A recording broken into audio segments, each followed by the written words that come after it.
Columbia police are speaking with us about safety measures they've taken during protests here in Columbia. Thanks for joining us tonight. I'm Deborah Kendrick. And I'm Lucas Geisler. Protests continued downtown tonight when a group of several hundred people marched from the University of Missouri campus to the Boone County Courthouse. ABC 17's Sydney Olson is live in Columbia for us tonight.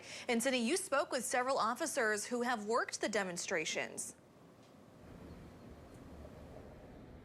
Deb, Lucas, right now there are hundreds of protesters at the Boone County Courthouse, and speakers are talking to the crowd. This comes after they marched from the University of Missouri campus quad here to the columns at the Boone County Courthouse. Now, as you mentioned, before tonight's protest, I sat down with officers at the Columbia Police Department to learn what specific steps they have been taking to keep protesters and citizens safe, as well as why they feel things have gone relatively smoothly here in Columbia.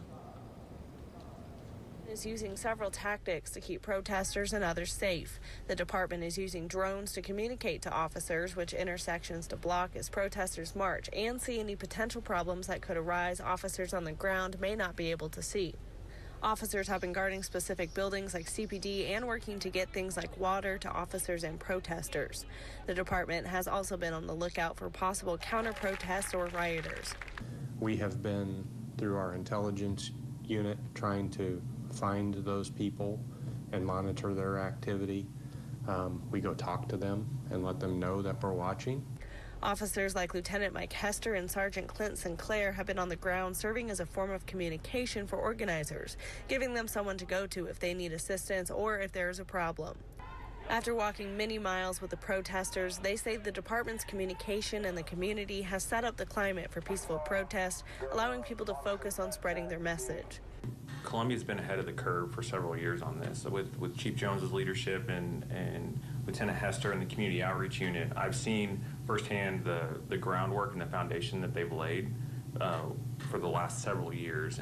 Jacqueline Watts is one of the organizers of the protests over the past week. She says the police have been very helpful in keeping protesters safe, but the department still has room to grow. More training. They need to be certified to work with mentally ill people, black people. I mean, they need to be well-rounded in all areas so that they can go in and not think to have their guns drawn unless guns are already drawn on them. Columbia Police Chief Jeff Jones says he feels the department's policies on things like use of force are strong, but that they need to take better action after receiving citizen input.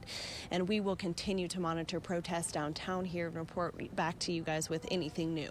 Reporting live in Columbia, Sydney Olson, ABC 17 News. Okay, thank you, Sydney. And you can read more about the police department's safety measures on our website at abc17news.com.